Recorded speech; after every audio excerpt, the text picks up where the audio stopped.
Bismillahirrahmanirrahim. Assalamualaikum warahmatullahi wabarakatuh. Salam sejahtera. Kembali kita ke program Cuit dan Sela edisi khas Rakyat Pantau. Rakyat akan memantau prestasi apa yang dilakukan oleh kerajaan PM ke-10 kita. Rakyat akan menilai, rakyat akan mengkaji apa yang dilakukan. Kita tidak mahu lagi bercakap tentang politik kepatian, politik adu domba. Kita mahu bergerak ke hadapan, melihat negara cemerlang, melihat rakyat dihidangkan dengan makanan di atas meja dan sebagainya. Kita mahu melihat kebajikan rakyat terpelihara. Kita mahu melihat orang-orang tua, warga-warga emas mendapat kehidupan yang berkualiti sebelum akhirnya ke alam sebelah sana. Itulah harapan kita dan kita akan memantau apa yang berlaku dalam kerajaan. Kita tidak mahu lagi bercakap politik 24/7, 24/7, 24 jam. Kita mahu berbincang tentang masa depan negara kita. Bersama saya seperti biasa, saya Zaini Hassan dan saya Hassan Muhammad Noor. Kita akan membincangkan topik tentang apa yang berlaku dalam minggu ini, minggu lepas dan minggu ini ya. Datuk Hassan, kita melihat bahawa isu telur macam dah sejuk sikit kan. Isu telur ni bagi saya dia ada hikmah dia lah. Apabila YB Muhammad Sabu kita panggil yang berhormat menteri lah Menteri Muhammad Sabu mengisytiharkan bahawa bagi mencukupkan bekalan telur dia akan import dari India.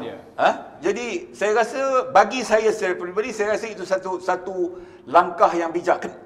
Pandangan Datuk Hassan? Ya, seperti yang kita tahu, selepas Mak Sabu turun ke India untuk melihat sendiri bagaimana kita nak import telur ni, timbul satu isu daripada YB Wikasyong dari MCA yang mengatakan tak perlulah sampai ke India. Kita di sini pun ada bekalan. Jadi nampak di situ sebenarnya kita ada telur tu kita ada. Tapi saya tak tahu permainan apa yang menyebabkan kekurangan telur ni. Sama ada seperti yang kita tahu dibawa masuk ke Singapura, kan? Bawa masuk ke Singapura. Jadi harga dia tu di sini bukan saja harga, dia berlaku kekurangan. Kan? Jadi ini satu hikmah lah. Seperti yang kita tengok dulu macam ayam. Ayam juga masalah yang sama. Dulu kita kekurangan ayam dan kita terpaksa menghentikan ekspor ayam ke Singapura. Jadi adakah ini juga akan berlaku kepada bekalan telur? Datuk Hassan, apabila YB Wikasyong, Datuk Seri Wikasyong membangkitkan soal ini, suara daripada penternak ya, di Johor kononnya yang mengeluarkan 1 juta telur setiap hari, saya melihat ini ada satu kepanikan di kalangan pembekal. Dan bagi saya langkah ini adalah satu langkah yang bijak, satu strategic move oleh YBM Mak Sabu. Kita tolak tepilah. Saya rasa benda itu dah selesai. Satu lagi isu yang berlega pada minggu lepas, minggu ni tentang COVID-19, di mana pintu sempadan telah dibuka kepada pelancong asing, kepada pelancong Cina terutamanya. Saya melihat bukan kita nak kata bahawa kita ni mempunyai dasar diskriminasi terhadap mana-mana negara dan sebagainya. Bukan. This nothing to do with China, Chinese or whatever. Ini adalah disebabkan oleh wabak itu sendiri yang tengah besar. Dan saya melihat mereka sekarang berduyun-duyun keluar daripada negara China bukan bertujuan untuk melancong, tetapi untuk menyelamatkan diri daripada penyakit di sana. Kita kena ingat, orang-orang Cina sekarang kaya. Dia ada duit. Dia ada kuasa duit, dia boleh keluar ke mana saja. Saya tak tahulah sama pendapat saya ni betul atau tidak, Datuk Hassan. Kita dengar tu macam itulah. Bahawa rakyat kita ni minta kerajaan berhati-hati sikit. Kita tak nak ni peluang ni diambil oleh rakyat negara China untuk masuk ke ni, bukan saja bukan sebenarnya untuk melancong sebenarnya, tapi untuk menyelamatkan diri daripada suasana di sana. Suasana tegang di sana. Suasana tegang di sana. Ya. Itu pun selepas dah dilonggarkan, Datuk Hassan, saya mendapat panggilan daripada sahabat saya di China. Dia kata keadaan sana teruk. Jadi itu saja. Tutup. Kes itu kita serahkan kepada kerajaan untuk memikirkan betul-betul. Kita serahkan kepada kerajaan untuk memikirkan betul-betul. Okey. Ada rakyat mengatakan bahawa satu lagi isu lah. Kabinet ni tak nampak lagi buat kerja yang betul. Yang kita nampak contoh dia macam YBM, Anthony Locke, menyamar sana, menyamar sini. Datuk Hassan ni, keunikan Datuk Hassan, beliau selama 30 tahun, 40 tahun, the mode of transportation beliau bukan macam kita bawa kereta kita bawa motor kita. The mode of transportation Datuk Hassan, keunikan beliau ialah beliau bergerak dalam kereta api, beliau bergerak dalam bas, beliau bergerak dalam LRT, beliau bergerak dalam MRT. Itulah Datuk Hassan daripada satu destinasi di rumah beliau ke ofis setiap hari sehinggalah pada hari ini. Pendapat Datuk Hassan apabila beliau menyamar di dalam LRT ini? Ya, itu satu tindakan yang baik yang sebelum ini memang ada, tapi tidaklah kita nampak sekerap YB Anthony Locke.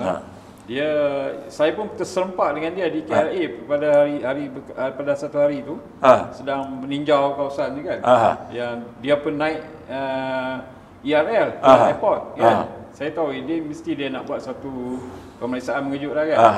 Okey, apa yang saya lihat perkhidmatan pengangkutan awam, LRT, MRT, komuter, ERL, nampak perkembangan di komuter ni agak mendukacitakan.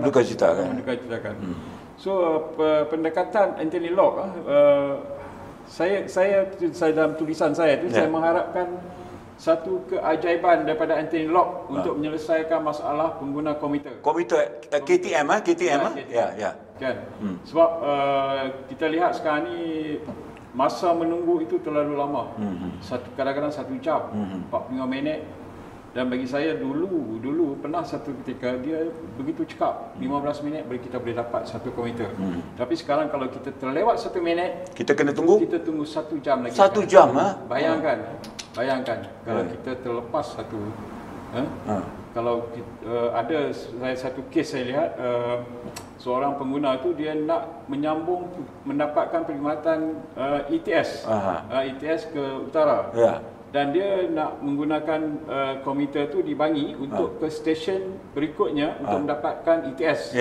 Tapi dia tengok masa menunggu ke komuter ni terlalu lama, dan dia terpaksa ambil Grab untuk mengejar ETS di stesen lain. Astagfirullah. Jadi ini menimbulkan masalah. Saya rasa kalau kita letak KPI indeks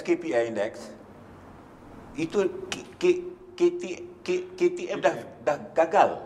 Betul lah? Terlalu lama. Dah gagal. Saya rasa 1 jam tu tak masuk akal lah. Dalam sebuah negara yang sedang pesat membangun. Sama ada istilah membangun atau tidak. Datuk Hassan, kita akan bincang sebentar lagi. Tuan-tuan dan puan-puan sekalian, pada hari ini kita mempunyai seorang tetamu istimewa. Sahabat saya, sahabat Datuk Hassan, seorang tetamu istimewa, seorang penganalisis ekonomi politik. Bukan penganalisis ekonomi saja. Beliau adalah penganalisis ekonomi politik dan perhubungan antarabangsa, mantan penganalisis kanan Institut Kajian Ekonomi Malaysia MIER. Beliau adalah Encik Samirul Arif. Selamat datang. Terima kasih. Samirul kita panggil Samirul ke studio kita pada hari ini. Kita sebagaimana yang kita buat mukadimah tadi, kita akan bincangkan berkenaan dengan soal masa depan negara. Bukan lagi cakap pasal politik lah. Walaupun you ada kepakaran dalam politik, kita sentuh sikit pasal politik lah. Rakyat mahukan supaya kita sekarang ni kurangkan bercakap pasal politik, tetapi buat kerja. Buat kerja. Betul. Jadi apa pandangan Cik Samirul sendiri terhadap keluhan suara rakyat itu supaya kita boleh sampaikan kepada PM ke-10 kita lah, contoh dia. Assalamualaikum. Terima kasih. Saya punya analisis ialah ekonomi politik dan hubungan antarabangsa. Kemarin kita tahu ada setengah dasar-dasar ekonomi akan memberikan kesan daripada segi politik. Kita boleh panggil ini sebagai political risk analysis, dan seterusnya dia akan mempengaruhi perjalanan negara kita. Saya bersetuju dengan Datuk. Dan yang bermain di dalam fikiran rakyat pada ketika ini ialah kehidupan yang semakin terhimpit lah, kita kata kos sara hidup yang makin meningkat, nilai ringgit yang lemah, dan juga ini OPR. Ini OPR. Itu menarik tu ya. Ya, OPR. Jadi saya mula dengan OPR lah. Okey, saya nak kata bila pelabur datang ke Malaysia, dia ada dua jenis pelaburan ya. Satu yang buat kilang. Dia mana buat kilang ni dia akan duduk di sini lama lah, sebab nak dia tunggu hasil dia, dan of course dia akan hantar balik repatriation of profits lah. Tapi ada satu lagi kategori pelabur. Ini yang melabur di BSKL. Dia panggil dana portfolio. Dan ini dia mudah bergerak dari setempat ke setempat. Dan dalam dia dan jumlah pelaburan dia boleh mencecah hingga beratus bilion ringgit. Dan ia akan mempengaruhi prestasi BSKL. Dah pernah berlaku pada tahun 98 dahulu. Jadi apa yang berlaku sekarang ialah di Amerika Syarikat ada inflasi, dan di sana tindakan Federal Reserve di sana ialah menaikkan OPR di sana. Kenapa kita juga kena ikut serta menaikkan OPR? Kerana jika perbezaan di antara julat perbezaan di antara OPR sini dengan sana besar, maka pelabur terutamanya daripada negara barat dia akan lebih tertarik untuk letak di instrumen fixed income di sana, yang dilihat lebih stabil dan pulangan dia lebih banyak. Itulah kita nak cegah tu benda berlaku lah. Itu berkaitan dengan OPR. Tapi bila saya cakap political economy ni, ada suatu cerita yang menarik saya nak share. Saya rasa mungkin lebih kurang 10 tahun dulu, ketika Perhimpunan Agung UMNO berdegar-degar, dia orang cerita pasal bahaya Syiah semua kan. Jadi orang kat luar sana dengar tu, dan ada fund manager daripada Jepun tak silap saya, Nomura Securities. Dia the next Monday tu dia datang ke Institut Penyelidikan Ekonomi masa itu di Bangunan Daya Bumi. Dia terus jumpa saya punya bos, Profesor Emeritus Dr. Zakaria. Jadi dia takut yang Malaysia ni akan meletup, akan ada pertempuran di antara Sunni dengan Syiah seperti mana di Iraq dan negara-negara timur. Kita tahu benda itu tak akan berlaku. Tapi itulah pentingnya bila kita bercakap soal politik dan sebagainya, kita kena berhati-hati. Kerana orang di luar sana mungkin tak faham dan dia akan faham benda lain. Dan ini akan memberi kesan yang buruk. Saya akan cerita pasal 1MDB mungkin lepas ni, tapi apa Datuk kita nak cerita sekarang? Okey. Apa peranan antara Kementerian Keuangan dengan Bank Negara? Katanya Kementerian Keuangan tidak boleh masuk campur. Betul. Dia dalam ekonomi ni ada beberapa pendekatan Datuk. Jadi kalau Kementerian Keuangan dia terlibat dengan dasar fiskal. Dasar fiskal ni maksud dia melihat kepada cukai dan subsidi. Manakala mengikut Akta Bank Negara ni hanya dia punya bidang mandat dia adalah dasar monetary. Apa tu dasar monetary? Itu kadar faedah, dan juga dia nak pantau kadar pertukaran asing. Jadi itulah perbezaan di antara Bank Negara dan Kementerian Keuangan. Jadi kita tengok laporan Bank Negara dia keluar sekitar bulan 3, dan apa yang dia keluar tu ialah apa yang telah berlaku. Tahun ni 2023, what happened last year 2022. Manakala Kementerian Keuangan dia akan keluar dia punya laporan tahunan sekitar bulan Oktober ketika keluar bajet, dan dia akan bagi unjuran apa yang dilihat. Ada satu lagi dasar dipanggil dasar administratif. Ini ialah saranan kerajaan. Misal kata kerajaan cadangkan kadar caruman KWSP ditambah ataupun dikurang untuk menambah atau to increase or to reduce the amount of money in circulation. Jadi ada 3 cara dia nak control jumlah wang yang beredar dalam pasaran.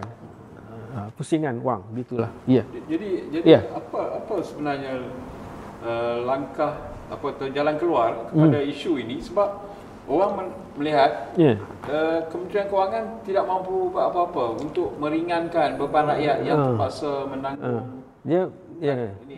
Dia mandate untuk interest rate ni kepada bank negara. Mungkin itulah peranan Kementerian Kewangan daripada segi subsidi atau cukai. Dia boleh kurangkan cukai sebagai contoh, atau perkenalkan cukai baru dan sebagainya, dan juga subsidi lah.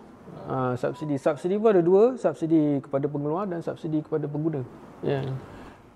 Cik Samirul, okey, balik kepada OPR. Saya rasa ini topik yang cukup diminati, terutamanya oleh warga kota yang banyak berhutang ni.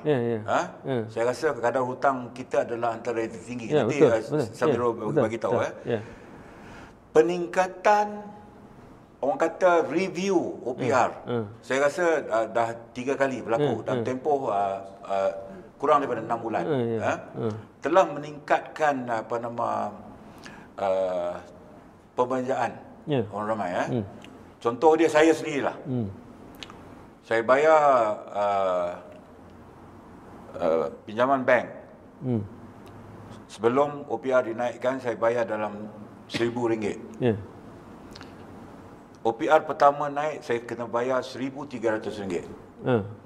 OPR kedua naik, saya kena bayar RM1,500. OPR ketiga naik, saya tak tahu berapa banyak. Mungkin dalam tempoh kurang 1,700 dan sebagainya. Dalam tempoh tersebut, saya telah terpaksa mengeluarkan pembelanjaan tambahan sebanyak RM700, yang mana RM700 ini saya boleh gunakan untuk pembelanjaan makanan dan lain-lain.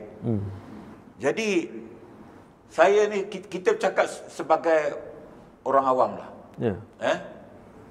People on the street. What do you think of that? Itulah fine balancing act yang perlu dibuat oleh bank negara untuk bila dia menggunakan instrumen ini. Memang saya menduga begitu. Kebanyakan isi rumah, terutamanya daripada M40, dia kena belanja mungkin RM500 lebih ekoran dari successive interest OPR rates ni naik, dan dan akibatnya perbelanjaan, pendapatan boleh guna dia berkurangan, they have less money to spend. Dan balik kepada yang Datuk cakap tadi, actually kita punya nisbah household income ni is among the highest lah. Dan kalau the highest what? In the world or the highest? Among the highest in the world. Okay, keseluruhan household di Malaysia, dia berhutang sebanyak 1.4 trilion. 1.4 trilion ringgit. Keseluruhan rumah, isi rumah di Malaysia ini. Kalau hutang negara 1 trilion. 1 trilion. Hutang negara. Hutang isi rumah 1.4 trilion. Saya nak jelaskan. Actually dulu ketika krisis ekonomi 97-98, saya punya anggaran ketika itu kita punya household debt mungkin 40%. Tapi sekarang dah naik kepada almost 90%. Apa yang berlaku ialah more than half of it orang berhutang untuk beli rumah. Beli rumah tak apa, sebab dia punya aset biasa, dia punya harga akan naik lah. Aset tetap akan naik. Tak apa, dia berhutang untuk. Tapi yang selebih, yang baki, yang separuh tu ialah aset hangus. Apa dia beli kereta. Kereta mungkin around 15%. Susun nilai yang rendah, yang tinggi, yang turun. Dan satu lagi 15% mungkin untuk servis dia punya credit card debt. Credit card ni, sebab orang banyak guna credit card sebab dia punya pendapatan tak meningkat, tapi dia nak maintain dia punya standard of living, so now dia borrow to consume. So credit card is another 15 cent. Bakinya, selebihnya itulah personal loan dan sebagainya. Ini semua yang akan, hutang yang akan jadi lagi banyak. Apa kesan langsung kepada negara? In the first place, kita boleh naik daripada 40% to 80% tu sebab because people know that kita punya ekonomi berkembang dan rakyat boleh berhutang. Tapi kalau terus menerus berhutang, saya takut kita bukan lagi service the principal, now kita akan service the interest. Dan itu ialah suatu keadaan yang dalam cerita sebaliknya, Cik Samirul, bank akan suka. Kerana bank sekarang ni kalau kita tengok dia punya marketing dia begitu agresif untuk meminta supaya rakyat berhutang lagi. Jadi macam mana tu? Itulah cakap, in the first place we got into this situation because everybody is confident about the economy. That is, and also the capability of the Malaysian to berhutang tak akan bayar balik. Kita takkan lari. Dulu bila tahun 98 dia berhutang, company Muflis habislah. Hutang tu pun hangus. Okey, dalam 80% more than close to 90%. Okey, 90% pemihutang isi rumah ni berapa persen NPL? Dalam secara puratanya. Yang saya dapat tahu semenjak berlaku peningkatan NPL ni mungkin lebih daripada 1,000 keluarga sebulan yang dah tak boleh servis dia punya debt. Setakat ni 1,000 keluarga. Dia dah meningkat lah. Dia memang dah meningkat, mungkin 1,000 keluarga lebih atau begitu. Dan mereka akan diisytiharkan Muflis atau macam mana? Ya. So saya rasa Datuk Hassan kebanyakannya tu daripada mana? Adakah penggunaan kad kredit ini menjadi satu daripada dia nak belanja, dia ada pilihan lain, dia gunakan kredit kad. Dan kredit kad pula menggunakan interest yang tinggi. Ya, betul lah. Betul begitu. Ada satu survey begitulah, saya tak ingat nama syarikat tu. Tapi dia kata memang sangat sedikit orang yang boleh menyimpan selepas post-COVID. Menyimpan tu hampir mustahil, nak simpan 500 tu mungkin 1-2%. Majoriti orang nak selesaikan perbelanjaan seharian dan dia juga nak servis dia punya hutang. So yang tadi saya cakap tu household to debt ratio. In case kalau nak bacaan lebih lanjut, itulah istilah dia, household debt ratio. Okey, Datuk Hassan, sebelum kita berhenti rehat,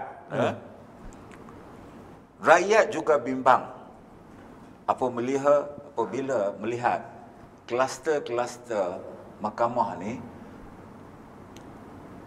seorang demi seorang akan terlepas. Walaupun pertuduhan terhadap mereka adalah sesuatu yang serius dan pertuduhan-pertuduhan yang dilakukan terhadap mereka yang menyebabkan kerajaan yang terdahulu jatuh. So mana dia ada sama orang kata valid cases kat situ lah. So, pandangan macam mana kita nak pulas benda tu, pasal rakyat itu dah satu kebimbangan. Kita melihat semasa Perhimpunan Agung UMNO baru-baru ini, mereka begitu menekankan supaya dibebaskan orang ni, dibebaskan orang itu, dibebaskan orang ini. Jadi tuan-tuan dan puan-puan, kita dapatkan ulasannya daripada Datuk Hassan mungkin, ataupun Cik Samirul, seorang penganalisis politik, ekonomi politik selepas ini. Kita berjumpa lagi selepas ini.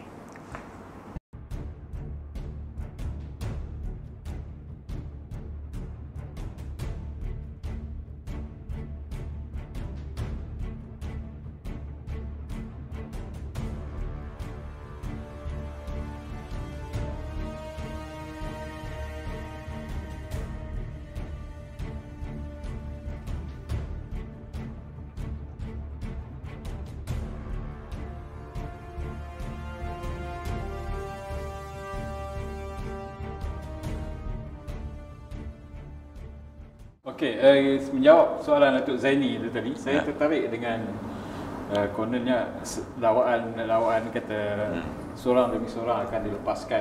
Tapi apa kita tunggu keputusan mahkamah sejauh mana dakwaan itu benar atau tidak. Tetapi saya merujuk kepada Perhimpunan Agung UMNO tu, memang adalah masakan supaya dibebaskan seseorang tu. Tapi saya tidak dapat mendengar ataupun melihat sebab perhimpunan itu tertutup. Jadi kita tidak tahu apa perbincangan di dalamnya. Tapi saya tak dengar soal memerangi rasuah dalam politik wang. Sedangkan timbalan Presiden bercakap UMNO ni hanya untuk mereka yang bersih, berjuang dan mengasihi bangsanya. Kita mesti membunuh politik wang sebelum politik wang membunuh kita. Jadi maknanya politik wang dengan UMNO ni adalah suatu yang sinonim lah. Jadi kita nak lihat apa perubahan yang boleh dilakukan oleh UMNO kalau betul-betul mereka memerangi politik wang. Jadi kita serahkan kepada undang-undang lah.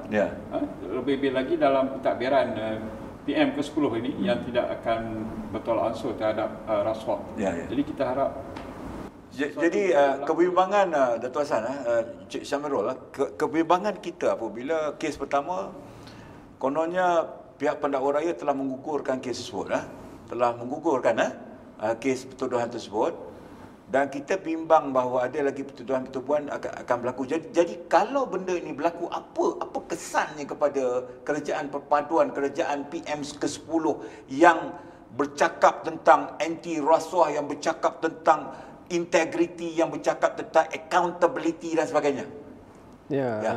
Saya lihat di suatu sisi itu yang kita pandanglah sebagai rakyat, sebagai pengundi. Tapi di sisi yang lain saya juga berminat untuk mengetahui apa yang pelabur melihat. Itu yang saya panggil political economic risk.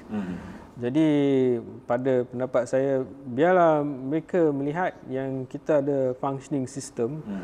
Yang sama ada lepas atau tak, tu bagi saya more interested about apa reaksi mereka. Kerana saya bagi contoh seperti negara Korea Selatan. Sebenarnya dia pun ada masalah corruption yang agak teruk juga. Kita tengok banyak presiden dia yang masuk jail. In fact ada presiden yang baru-baru ni, seorang perempuan anak kepada Park Chung-hee, dia pun masuk jail. Dan dia pun ada kaitan yang rapat di antara bisnes dengan politik.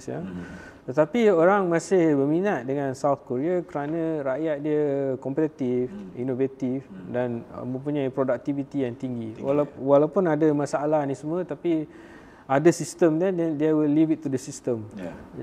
Itu yang penting in the end. Jadi kenapa di South Korea ada hubungan yang rapat di antara bisnes dengan kerajaan, ialah kerana masa Park Chung-hee sendiri, dia berpendapat bahawa lebih baik industri-industri seperti Samsung ini dimiliki dan diuruskan oleh keluarga. Kerana dimiliki oleh keluarga, dia akan risau sama ada bisnes itu akan bungkus atau tidak, atau survive, berbanding dengan jika dimiliki oleh kerajaan. Jadi kalau kerajaan, dia tak kisahlah kalau company itu pendekatan dia. Akibat dia memang banyak industri di Korea yang dimiliki oleh keluarga. Berbeza dengan Singapura yang mengambil kesempatan model untuk menggunakan GLC. Tapi itu pun ada cerita lain lah. Dia ada hubungan juga dengan ahli politik yang saya tidak mahu bangkitkan. Tapi bagi saya yang penting ialah political economic risk. Dan saya nak kaitkan juga ini bila Datuk bangkitkan ni. Sebenarnya pada 2014 bagi saya suatu tahun yang menarik. Kenapa dia menarik? Sebab kalau kita tengok, ringgit pernah ditambat. Pada tahun 2005 dibiarkan tidak ditambat lagi dan ringgit terus appreciate. Dan saya tak silap saya by 2012 2010 begitu, nilai RM1 tu dah dekat-dekat dengan $3. Tapi pada tahun 2014 ada beberapa perkara berlaku. Yang pertama ialah quantitative easing US berakhir dan ada arah aliran keluar wang dan sebagainya. Kemudiannya harga komoditi jatuh dan cerita 1MDB mula keluar. Dan kenapa cerita 1MDB ni pening kepala? Sebab sebenarnya kalau kita tengok dalam IMF dengan World Bank ni dokumen, tidak diceritakan pasal 1MDB. Sebab 1MDB ni ialah masalah pengurusan, masalah governance. Tapi bila kita keep on talking about it, orang akan risau. Itulah di political economic risk kan. Jadi seolah-olah Malaysia ni tak terurus, tak boleh diurus. Dia memang ada aliran keluar pada ketika itu, quantitative easing, ending commodity prices. Dan kita tengok result Bank Negara pada ketika itu ialah 140 bilion US. Ekoran daripada tindakan Bank Negara nak mempertahankan ringgit semua. Jadi dia jatuh sampai 100 bilion dan sampai sekarang dia masih boleh gadi sekitar 100 bilion. Itulah sebabnya saya tak suka sangat isu macam ini dibincangkan. Orang putih kata washing dirty linen in public. Jadi tidak usah digembar-gemburkan, let the law take its course. Itulah sebab kita ni pasaran negara memuncul dan berita macam ni tak bagus. Tapi bagi saya, kenapa berita bagi kita berita tersebut tak bagus, tapi bagi orang politik berita tersebut adalah bagus. Bad news is a news. Bagi orang politik mereka akan manipulate seboleh mungkin bagi menjatuhkan satu pihak yang lain. Sudahlah politik ni. Sudah politik. Kita tak mau cakap pasal politik lagi. Kita tak mau cakap pasal politik. Memang kita tak mau cakap pasal politik. Sekarang ni rakyat menunggu-nunggu bajet 2023. Kerana tanpa pembentangan bajet maka negara tidak boleh berfungsi.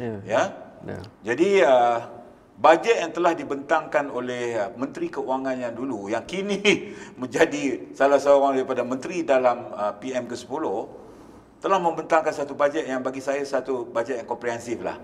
Ada pihak yang mengatakan pada masa itu, pihak pembangkas ini mengatakan ini adalah bajet pilihan raya. Pilihan raya telah lepas. Bajet yang baru akan dibentangkan oleh Yang Amat Berhormat Perdana Menteri yang selaku Menteri Keuangan pada bulan Februari. 24 Februari. Apa pandangan Encik Samirul? Okey, saya rasa mungkin dia tak banyak berubah daripada bajet yang dibentangkan sebelum ini. Mungkin ada. Pertamanya, subsidi minyak tu saya rasa akan dikekalkan. Okay, at least for 1 more year. Dan Petronas masih mampu untuk bagi dividen, dia 35 bilion dan dia akan bagi lebih lagi. Sebab harga minyak sekarang daripada dulu $80 setung mungkin dah naik 100. So they can still do that for 1 more. Ni kenapa minyak ni penting ialah kerana minyak tu dia berkait dengan kos pengangkutan.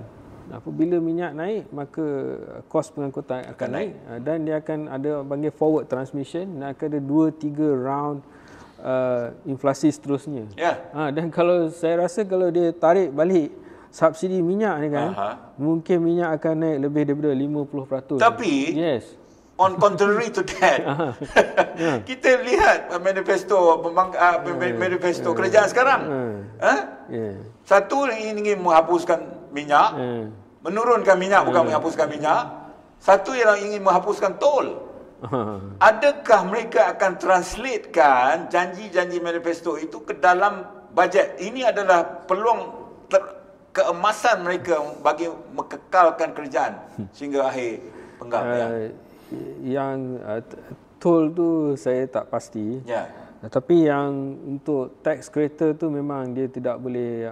Kalau harga minyak dah murah, maka tax untuk kereta perlu tinggi. Sebab kerajaan kena dapat duit dan dia nak lindungi, dahululah dia nak lindungi Proton dan Pro 2. Orang putih kata you can't have the cake and eat it lah.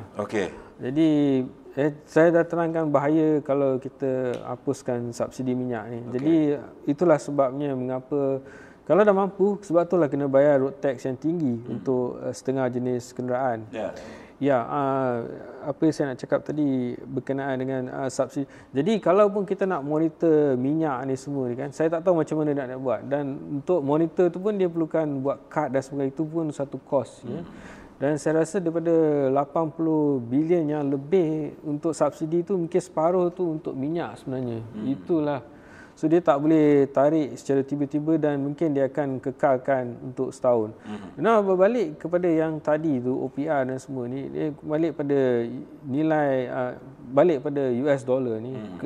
Kenapa? Dan sebenarnya begini, kita rakyat Malaysia kita earn in ringgit, tapi kita banyak spend in US dollar sebab kita punya import termasuk untuk gadget dan sebagainya. Dan apa yang berlaku ialah di peringkat dunia sebenarnya most of the countries they keep their reserves in US dollar. Kemudiannya most of the international trade is in US dollar. 80%. Dan oil is sold in US dollars.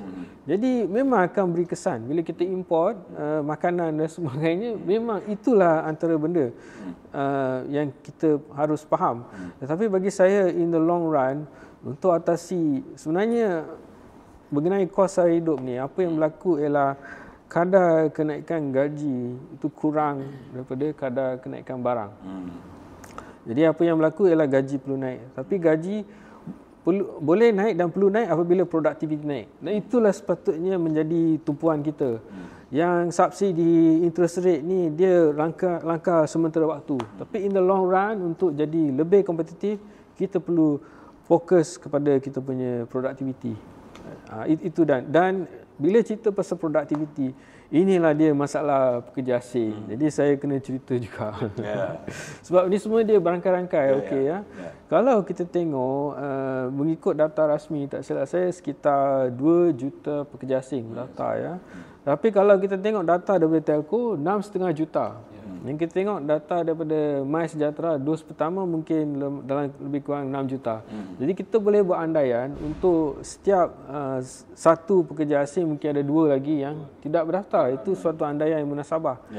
Ya, kita dah terlalu bergantung kepada pekerja asing. Asalnya pekerja asing ni untuk sektor peladangan dan pembinaan. Tapi sekarang dia dah masuk dalam sektor perkhidmatan dan sebagainya.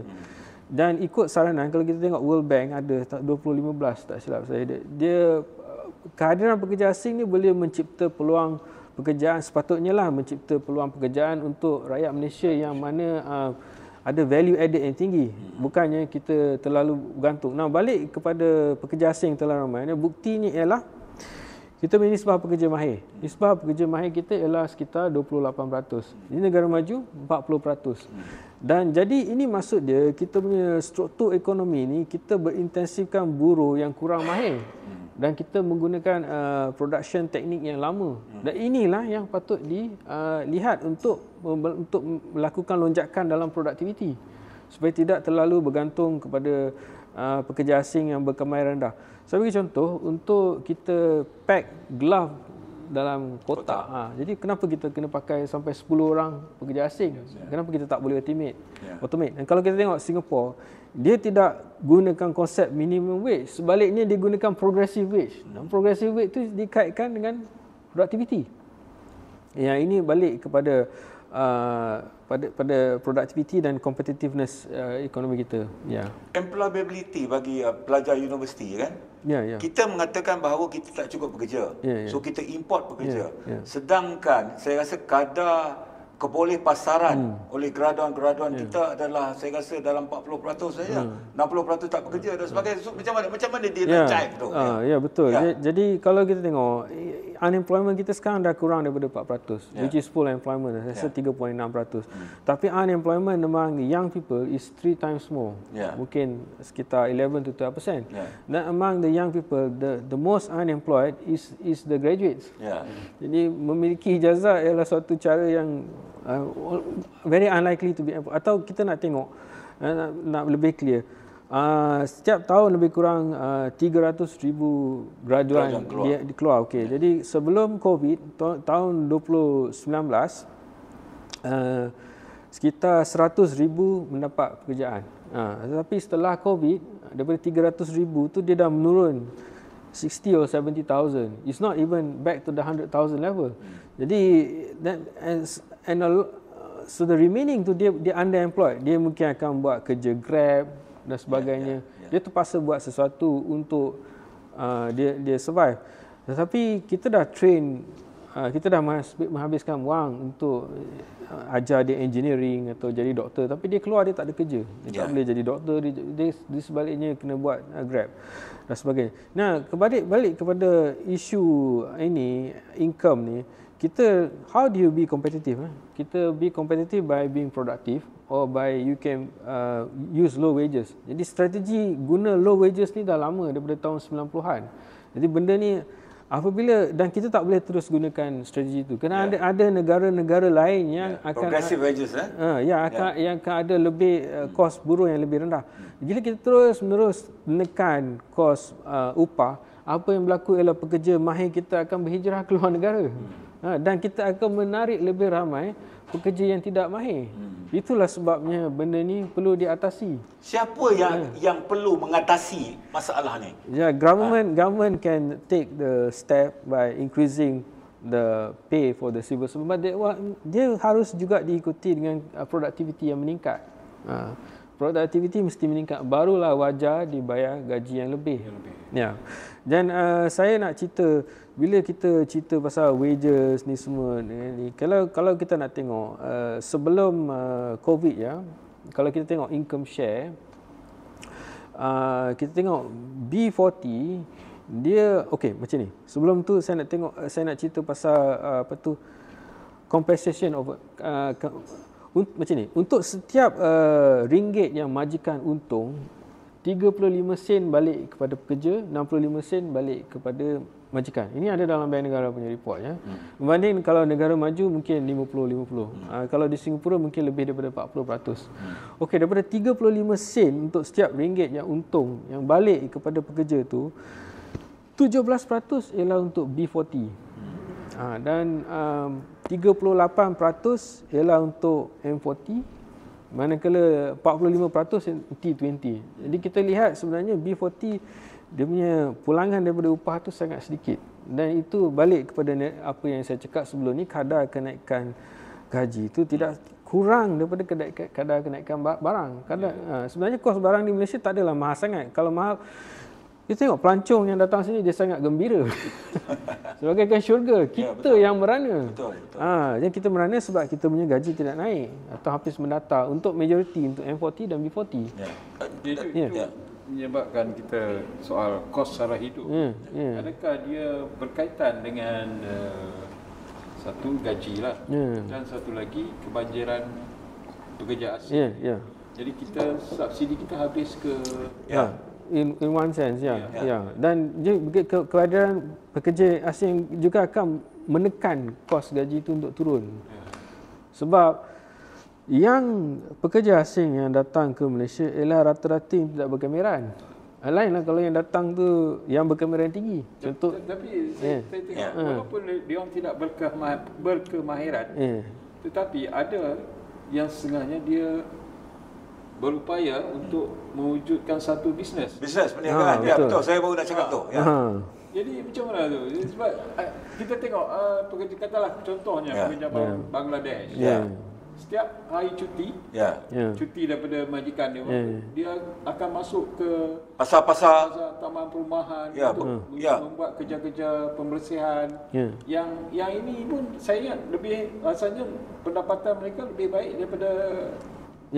Itu saya tak tahu. Mungkin kita boleh tambahlah, mungkin kita boleh sembang. Ada antara isu, dah jadi satu isu di kalangan rakyat Malaysia apabila pekerja Bangladesh terutamanya telah menguasai pasar-pasar pasar-pasar basah, pasar-pasar harian di mana mereka berjalan ke perniagaan yang sepatutnya mereka tidak boleh melakukannya berdasarkan permit pekerjaan itu sendiri. Tetapi yang merungsingkan mereka telah orang kata undercut peniaga-peniaga kita. Melalui harga sayur dan sebagainya, dan keuntungan yang mereka dapat mereka hantar ke negara mereka tanpa membayar sesen pun income tax kepada kerajaan. So saya rasa itu adalah sesuatu yang unfair to the people dan kerajaan perlu memberi perhatian. Satu lagi isu dalam konteks bajet yang akan dibentangkan pada Februari ini ialah GST. Kita rasa Cik Samarul, GST telah menyumbangkan 40 bilion ekstra income kepada negara sehinggalah ia dibatalkan dan kemudian kerajaan terkapar-kapar kerana tak ada income masuk. Jadi adakah kerajaan sekarang akan menggunakan kebijaksanaan mereka untuk mengembalikan cukai GST ni?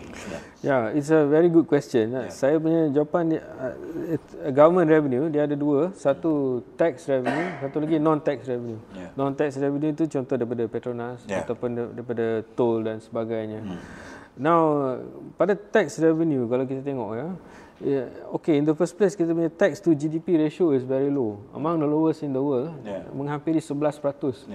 Kalau di negara maju 35%. Jadi dengan sendirinya memang government kalau kita tengok company tax is low. And then not many people can pay income tax. Daripada 15 juta lebih pekerja, mungkin 2.5 juta saja yang boleh bayar income tax. Dan itulah antara sebab dia perkenalkan consumption tax. Kalau dia nak perkenalkan consumption tax, value added tax, berapa percentage dia nak perkenalkan, sebab di antara kebajikan isi rumah dan kedudukan negara kedudukan kewangan negara, poket kerajaan dengan poket rakyat. Tapi saya juga nak tambah satu lagi, Malaysia ni kita sangat sayang kepada golongan pemodal. Kalau kita tengok dalam BSKL ni, saya rasa lebih kurang 100,000 individu, dia mungkin ada sampai 200 bilion di BSKL. Dan ini boleh dibanding dengan PNB yang pegang ramai-ramai, kita punya duit ramai-ramai kan. Tapi individu ni bila dia tak di-tax, dan kebanyakan T20 dia tak dikenakan cukai ke atas dividen. Dan bila dia jual beli pun saya rasa dia tak kena cukai, dan mungkin capital gains tax pun dia tak kena. Inilah antara tempat yang patut dilihat untuk dicukai. Kerana kebanyakan T20. Itulah, tapi saya tidak lihat. Saya tahu satu profesor yang banyak bercakap pasal benda ni, Profesor Barjoy Bardai. Dia memang dia mungkin lebih maklum daripada saya mengenai perkara ni. Jadi kalau kita nak lihat kepada struktur cukai, bukan saja, dan baru-baru ni dia kata dia nak tax untuk kalau kita beli barang online 500 ke bawah, dia nak tax 10%. Saya tak setuju. Kebanyakan yang beli online ni orang macam saya kan, tak banyak duit. Jadi macam kita, jadi tak payahlah nak tax. Saya rasa ini akan backfire jugalah. Dalam satu dialog belanjawan hari ini, Datuk Seri Anwar sebagai Menteri Kewangan berkata fokus belanjawan pada kali ini adalah kepada ekonomi hijau, digital dan perusahaan kecil sederhana. Jadi apa pandangan? Sebenarnya perusahaan mikro dan kecil sederhana ni sebenarnya dia employ mungkin 8 juta orang atau lebih. Jadi itulah penting. Tetapi dari segi contribution dia terhadap GDP sikit, mungkin 20%. Bila dibandingkan dengan multinational corporation dan GLC, dia tak employ sebegitu ramai, tapi sumbangan dia terhadap GDP besar. Dan kalau mikro kecil sederhana ni dia tak boleh sumbang yang begitu banyak kepada GDP, so kita tahu pendapatan dia orang pun tak akan tinggi lah. Dan saya tulis dalam New Straits Times last week, kalau kita tengok, saya kata FTA, perjanjian perdagangan bebas, yang banyak dapat manfaat ni ialah company yang besar. Kalau syarikat 4-5 orang, dia pun tak tahu borang apa nak isi dan sebagainya. Dia patut diberi bimbingan dan bantuan. Ini contoh FTA. Mungkin FTA tu baik untuk dia, tapi dia tak tahu apa nak buat. Kalau company yang besar tu, dia ada memberi satu department untuk jaga benda ni. Jadi itulah sebab SME itu perlu dibimbing dan sebagainya. Dan memang kalau FTA dan sebagainya, kekhawatiran daripada mereka. Jadi itulah sebabnya mereka employ begitu ramai orang, tetapi sumbangan terhadap GDP tidak besar, dan itulah sebabnya kita perlu bimbing mereka. Cik Samirul, kita telah berbincang tentang bajet. Boleh tak Cik Samirul terangkan kepada kita sejauh mana pentingnya rancangan Malaysia ke-12 sekarang ini bagi memacu negara ke arah kemakmuran? Rancangan Malaysia ke-12, saya rasa dia ada kaitan dengan bajet tu kan? Okey. Ini suatu soalan yang bagus, sebab kita dijangka untuk menjadi negara berpendapatan tinggi di antara 2024 dan 2028. Tapi saya nak jawab soalan Datuk tu dengan memberikan konsep yang lebih besar. Okey, sebelum tu kerajaan sebelum ni dia tekankan wawasan kemakmuran bersama dan sebagainya. Okey, dia punya soalan akhirlah kita nak jadi negara maju. Tapi sebenarnya tak ada tarikh negara maju. Kalau kita tengok, kalau kita pergi United Nations punya Department of Statistics, tidak ada. Tapi ada 3 benda yang kita biasa rujuk. Satu daripada World Bank, dia kelaskan high income economy. Okey, dan sekarang ni Malaysia upper middle income. Sebenarnya dekat nak jadi negara berpendapatan tinggi. Dekat nilai ambang mungkin kita dalam $12,000 dan dia punya passing mark 13,000. Itu ialah daripada World Bank. Kemudian daripada IMF dia panggil Advanced Economies, Emerging Economies. Kita ialah pasaran negara memuncul. Okey. Yang first world, third world tu ialah konsep political economy, dan itu dahulu punya cerita. Yang the third one ialah Human Development Index. Okey. Human Development kita mungkin ranking 60. Dia begini. Kalau apa dia tengok dalam Human Development Index, kita punya berapa jangka hayat kita punya taraf kesihatan, kita punya taraf pendidikan. Biasanya apabila high human development index, dia akan jadi high income economy. Tapi kalau high income economy, belum tentu dia high development index. Contoh kalau dia mungkin negara kaya minyak, tapi rakyat dia butuh huruf, boleh jadi juga. Tetapi ada juga satu kes yang pelik, iaitu Greece. Dia high human development index, high income economy, tapi kita tahu apa yang berlaku pada Greece. Sebabnya struktur ekonomi. Dan kalau kita tengok, orang di Greece pun memang masuk universiti, tapi dia bukan belajar sains dan teknologi. Mungkin dia belajar sastra. Dan itu berkait dengan dia punya struktur ekonomi. Jadi untuk kes Malaysia ni, kita apa yang dalam konteks RMK12 dia, saya rasa ialah konsep negara berpendapatan tinggi. Dan sepatutnya disusuli juga dengan high human development index. Nah, bila kita akan, sebenarnya dah lama, lebih kurang 10 years, kita memang dah dekat nilai ambang. Kalau orang kata 100%, kita dah bukan 85%, 90%. It's been like that for a long time. Tapi kita tak juga jadi high income economy. Tapi once kita dah jadi high income economy, kita kena juga tengok kepada kebajikan rakyat. Nah, balik kepada ini, kalau kita tengok data sebelum COVID, saya pernah kata, kita boleh jadi high income economy, but 60% of the population is low income household. Macam mana boleh jadi macam tu? Boleh jadi sebab kalau kita tengok data before COVID, B40 dan M40, kalau kita tengok half of the, kalau kita bandingkan dengan bank negara punya decent living wages, adult 2007, couple 4005, couple with one child 6000. Kalau kita tengok data M40 dan B40, actually 60% of them tak melepasi ni. Tak fit that. Ini before COVID. I'm sure before COVID jadi lagi teruk. Without going to detail. So, saya takut B40 itu dah kena tukar jadi B60 atau B70.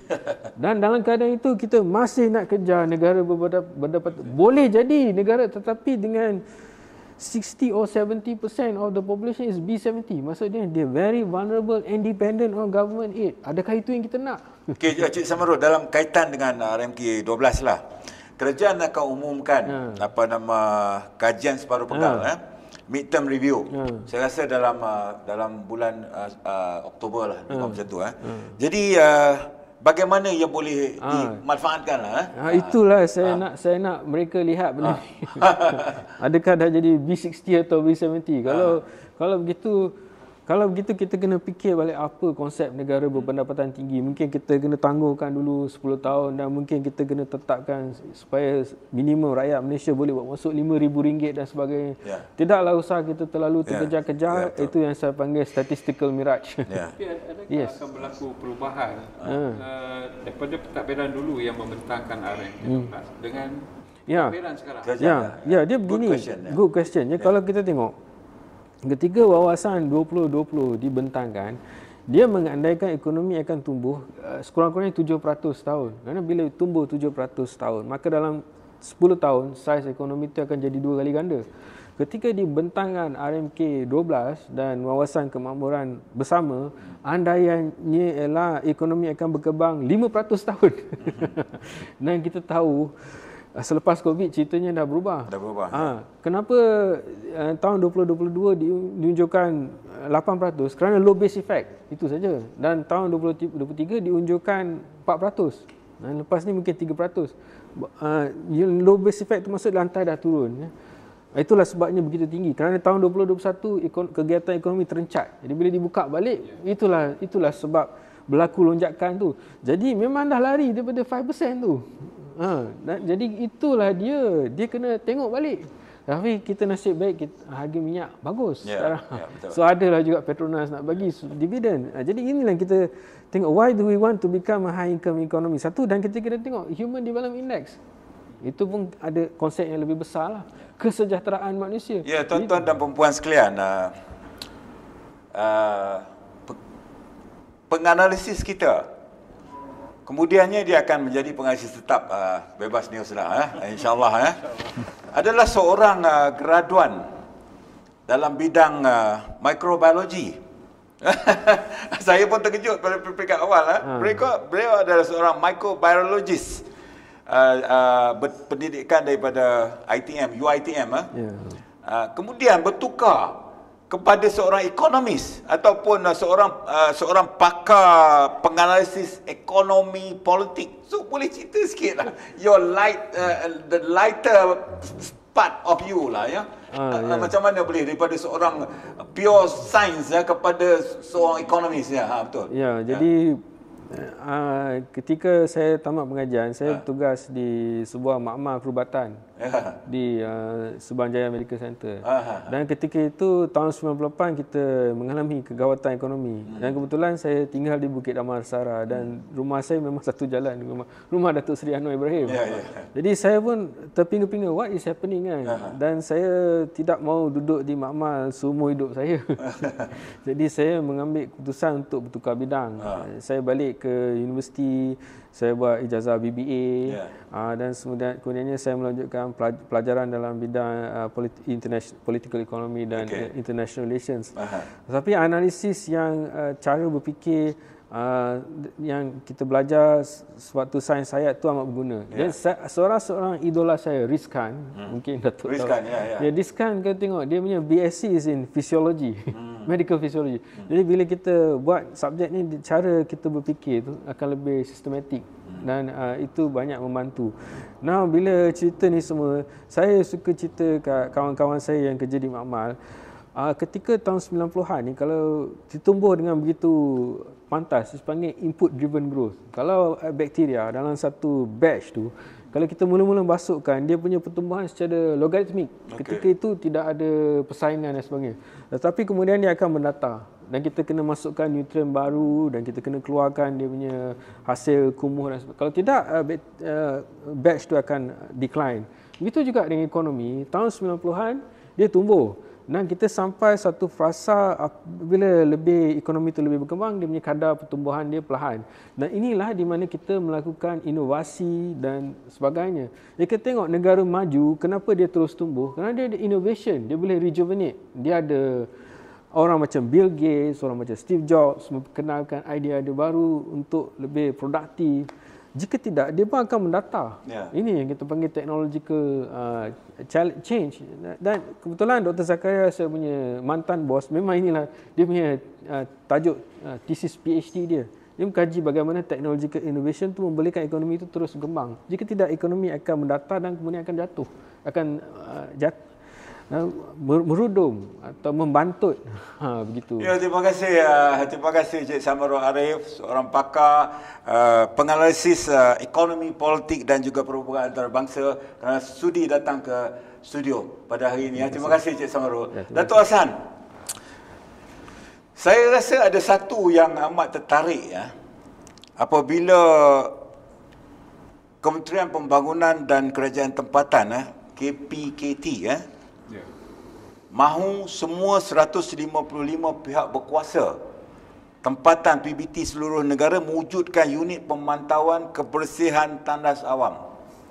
Buat pertama kalinya, Datuk Hassan, saya cukup gembira apabila Menteri KPKT Ngah Komeng sendiri turun padang melihat kebersihan tandas. Memang tandas kita ni, tandas awam kita ni, kalau nak bandingkan dengan Thailand, bagai langit dengan bumi. Apatah lagi dengan Singapura, kita susah cakap lah.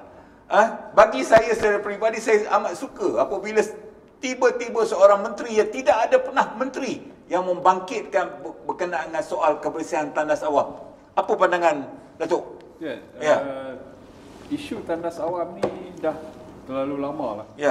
Tak pernah selesai daripada sekolah sampai kita sekarang lah beruban dah umat yang lah. Yang saya nampak tu kalau berbayar dengan harga yang tinggi, bersih sikit lah. Bersih sikit tapi basah juga. Jadi tiba masanya lah untuk kita mendidik masyarakat, terutama sekali di peringkat, bukan saya di peringkat rumah, di peringkat sekolah lagi, di peringkat tadika lagi, betul. Jadi tabiat untuk menjaga kebersihan tandas awam ni perlu adalah. Kita tak naklah kerana kita bayar, sebab kita bayar kita masuk, kita tak ikut SOP dalam tandas kan. Ya. Semata-mata kerana kita bayar. Kita bayar. Kan? Jadi itu tanggapan itu perlu dibuang lah. Ya, tuan-tuan dan puan-puan sekalian, begitulah berakhirnya program kita pada hari ini. Dan sebelum berakhir, kita ada satu segmen khas. Satu segmen orang kata human interest punya segmen lah yang akan kita tontonkan kepada tuan-tuan dan puan-puan sekalian yang bertajuk Hujan Emas di Negara Orang. Saksikan video ini dan dengan itu saya dan Datuk Hassan ingin mengucapkan wabillahi taufiq wal hidayah. Assalamualaikum warahmatullahi wabarakatuh dan terima kasih. Terima kasih. Bye-bye.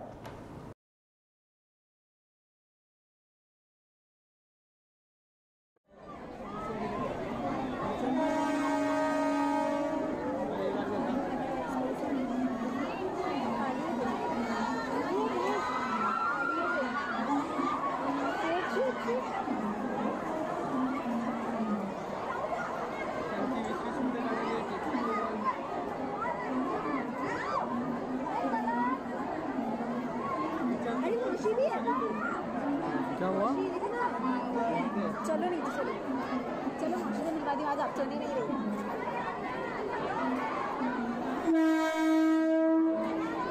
माशी को सामान भी है क्या क्लैरिटी आ रही है चलो नीचे आ जाओ